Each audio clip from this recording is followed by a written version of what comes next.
But Jacob soon learned that Laban's sons were grumbling about him. "Jacob has robbed our father of everything," they said. "He has gained all his wealth at our father's expense." And Jacob began to notice a change in Laban's attitude towards him.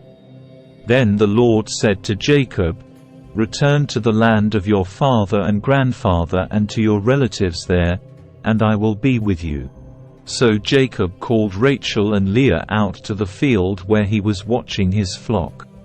He said to them, "I have noticed that your father's attitude towards me has changed. But the God of my father has been with me.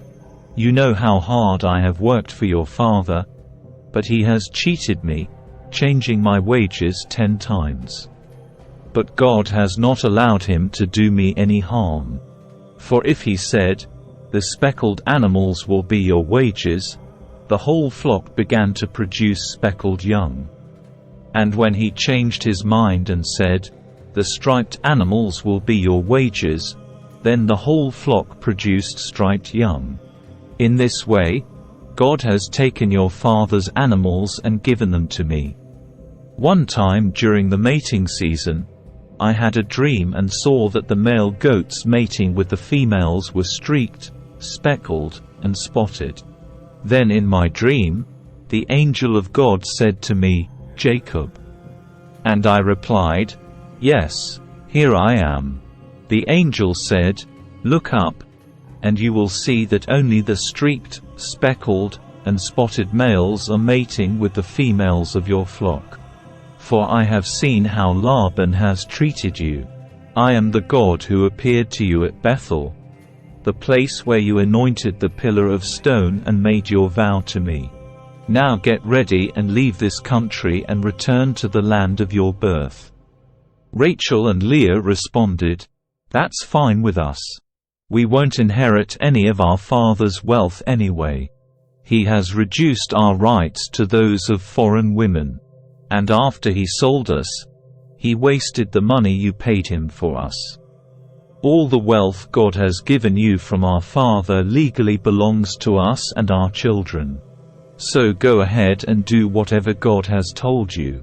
So Jacob put his wives and children on camels, and he drove all his livestock in front of him. He packed all the belongings he had acquired in Paddan Aram and set out for the land of Canaan, where his father, Isaac, lived. At the time they left, Laban was some distance away, shearing his sheep. Rachel stole her father's household idols and took them with her. Jacob outwitted Laban the Aramean, for they set out secretly and never told Laban they were leaving. So Jacob took all his possessions with him and crossed the river Euphrates, heading for the hill country of Gilead. 3 days later, Laban was told that Jacob had fled. So he gathered a group of his relatives and set out in hot pursuit. He caught up with Jacob 7 days later in the hill country of Gilead. But the previous night God had appeared to Laban the Aramean in a dream and told him, "I'm warning you, leave Jacob alone." Laban caught up with Jacob as he was camped in the hill country of Gilead, and he set up his camp not far from Jacob's. "What do you mean by deceiving me like this?" Laban demanded. "How dare you drag my daughters away like prisoners of war? Why did you slip away secretly? Why did you deceive me? And why didn't you say you wanted to leave? I would have given you a farewell feast, with singing and music, accompanied by tambourines and harps.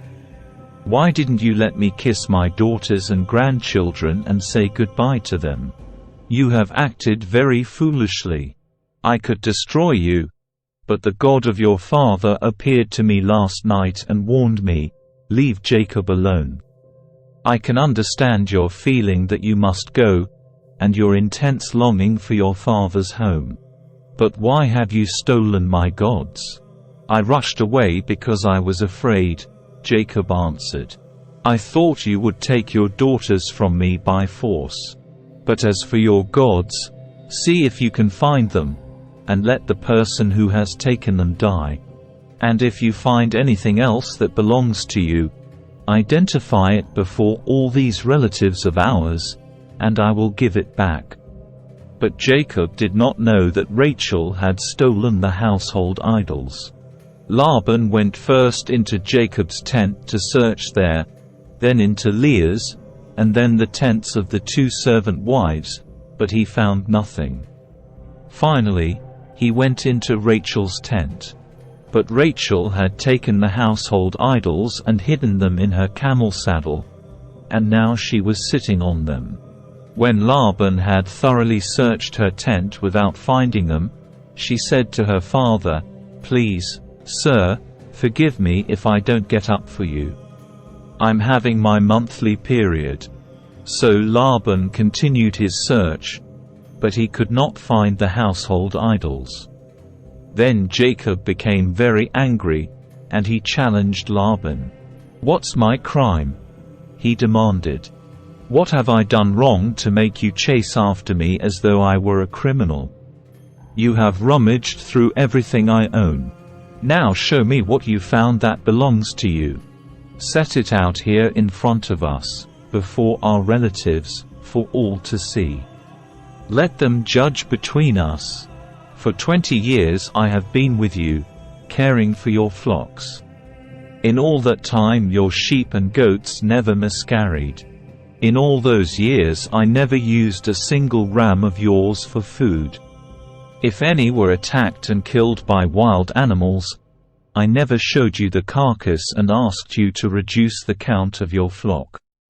No, I took the loss myself.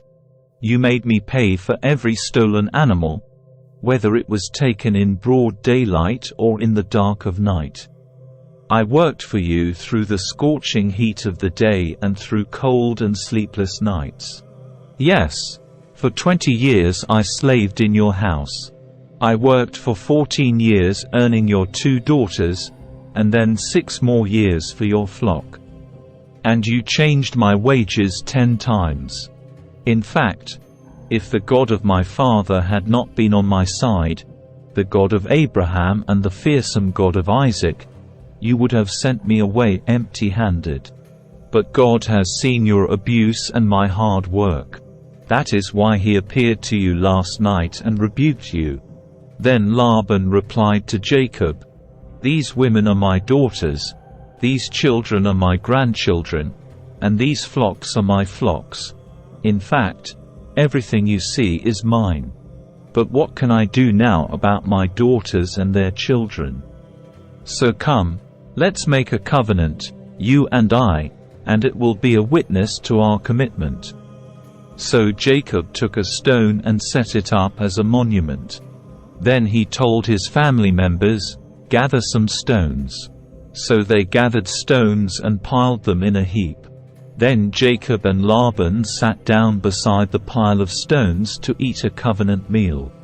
To commemorate the event, Laban called the place 𝗕𝗓𝗓, which means witness pile in Aramaic, and Jacob called it 𝗕𝗶𝗀𝗆, which means witness pile in Hebrew. Then Laban declared, "This pile of stones will stand as a witness to remind us of the covenant we have made today." This explains why it was called 𝗕𝗶𝗀𝗆, witness pile. But it was also called Mitzpah, which means watchtower, for Laban said, "May the Lord keep watch between us to make sure that we keep this covenant when we are out of each other's sight. If you mistreat my daughters or if you marry other wives, God will see it even if no one else does. He is a witness to this covenant between us. See this pile of stones," Laban continued, "and see this monument I have set between us. They stand between us as witnesses of our vows. I will never pass this pile of stones to harm you, and you must never pass these stones or this monument to harm me.